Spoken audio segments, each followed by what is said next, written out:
And speaking of stars, some of you might have noticed some stars around you this evening, some star balloons, some star graphics, and we want to thank and recognize Rick Hartman and Hartman Design for the wonderful Classy Affair invitations and star graphics.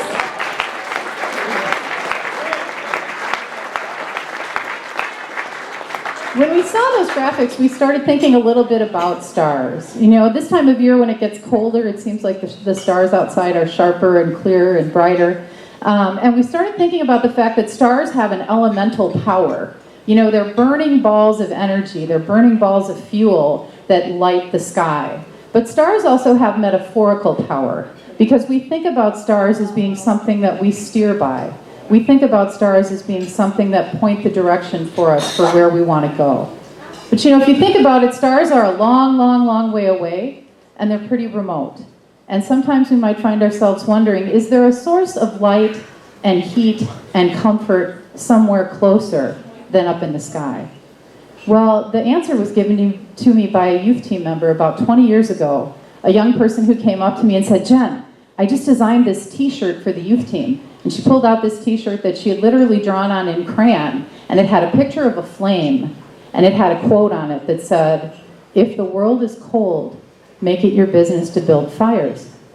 Now, our youth team knows an awful lot about building fires. About 8 months ago, they went to a middle school, local middle school, and did a presentation called Differences Gotta Have 'Em.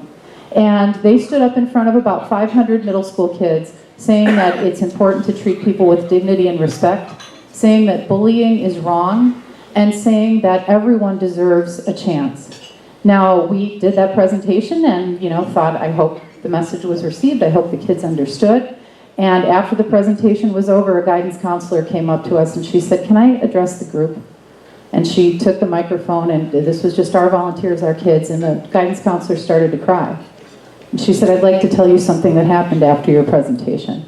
She said, "A girl was waiting outside my office, an 8th grade student, when I got back to my office after the presentation, and she asked if she could talk to me, and we went in my office, and she said, 'There is a boy on my bus who gets bullied every single day.'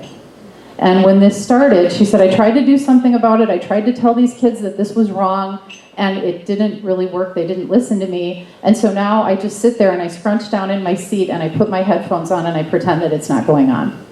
But I know that it's going on, and it bothers me every day. And this presentation talked about being a bystander, and I don't want to be a bystander anymore." And the guidance counselor said, "What do you want to do?" And she said, "Well, can we get so-and-so and so-and-so in and talk to them?" So these two boys were called to the guidance counselor's office, and the girl led the way, and she said to them, "You know, you guys pick on so-and-so on the bus every day." And she said, "I know you're not mean people, and I know you don't mean to be hurting him." She said, "And I know he's really awkward, but I think he has autism, and I think he's just trying to make friends, and he doesn't really know how to do that. So I just, you know, we heard that message today. Do you think you guys could stop picking on him?" And they looked at each other, and they looked at her, and they said, "We will." Our Arch Youth team set some signal fires in that school that day. And there's a need for fires in school, fires of warmth and comfort and safety. I was reminded of that when a family from Kenosha asked us to advocate for their daughter.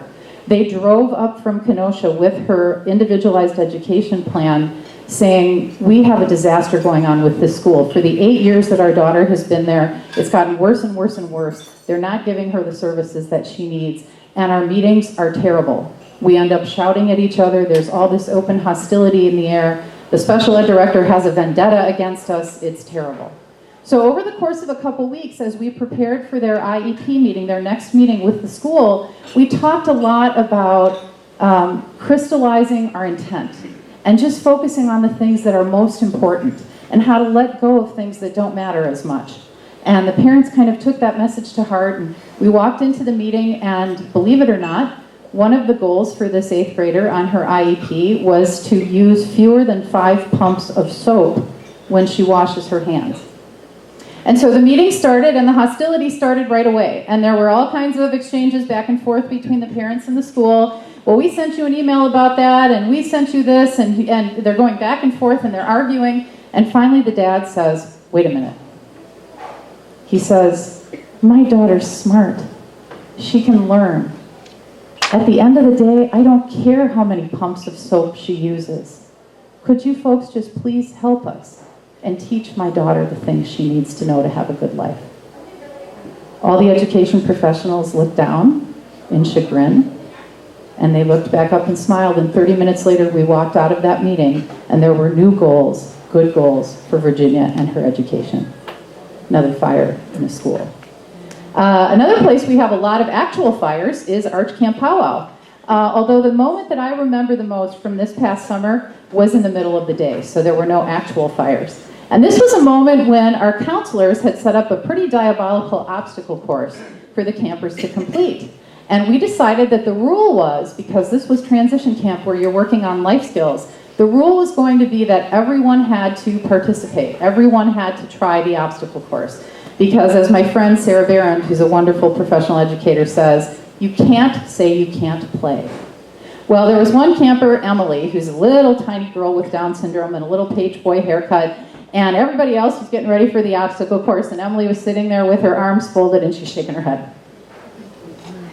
And at first, we started out with, hey, Emily, maybe you want to be a cheerleader while other people are doing the obstacle course. No. Hey, Emily, we really know you can do it. Come on. No. Well, then we realized that a part of our foundational thought at Arch is that everyone should try what they can try. As Annie Sullivan said about Helen Keller, I ask her to see because I expect her to see. And that we weren't doing Emily any favors by letting her sit on the sidelines. So we regrouped and we said, Emily, you don't have a choice over whether or not you're going to do the obstacle course. Your choice is, do you want so-and-so to run it with you, or do you want to do it by yourself? And after about 5 minutes of tears streaming down her face and her sitting there like this, she got up and reluctantly went over and started doing the obstacle course. And she went to the basketball hoop and she shot and kind of looked over at us. And then she looked back and realized she made the basket. So she was pretty excited about that. So she started running a little bit faster. And it was like something out of a movie. By the time that girl came around the final turn of that course, people were jumping and cheering, and she was pumping her fists in the air and had a smile on her face that I can't even describe. What I can describe is how confusing it was a few minutes later to look for Emily, because we were handing out the prizes because everybody did the obstacle course. So we were going around with Freezy Pops. Well, where's Emily? She's got to get her Freezy Pop. Where is she? We're looking around. She was out running the obstacle course by herself. So, I could give you a mission statement, I could give you a value statement, an org chart, but really why we're here tonight is because we have made it our business to build fires. The world is cold for individuals with disabilities and their families, many, many times. And we want to be that source of light and comfort and heat and warmth that helps people find their way.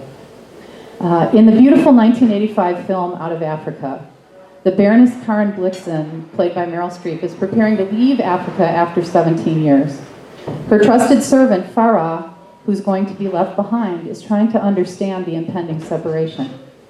He says to her, Sabu, how can it be now between me and yourself? She thinks for a minute and says, remember when we were on safari? I would send you ahead in the afternoon to find a camp, and you would wait for me. Yes, he says, and you would see the fire and come to this place. That's it, she says. Well, it will be like that this time, except now I will go ahead and wait for you. He says, is it far where you are going? And she whispers, yes. He says, then you must make this fire very big so that I can find you. Every day there are people who need the fire that you can help us provide. Every time you raise your paddle tonight, every time you make a contribution, you are adding logs to our fire, adding fuel to our mission. Somewhere out there tonight is a parent staring at the cold light of a computer screen saying, I don't know what to make of this diagnosis that my child got yesterday. Somewhere out there a teen is lying in bed dreading going to school on Monday morning and praying that the bullying will somehow stop. Somewhere out there, an adult with a disability lies wishing that they could make a friend who would help them gain self-confidence and independence. We want to thank you all so much for being here tonight and say to you that your presence here is what allows us to make our fire bigger so that they can find us. Thank you.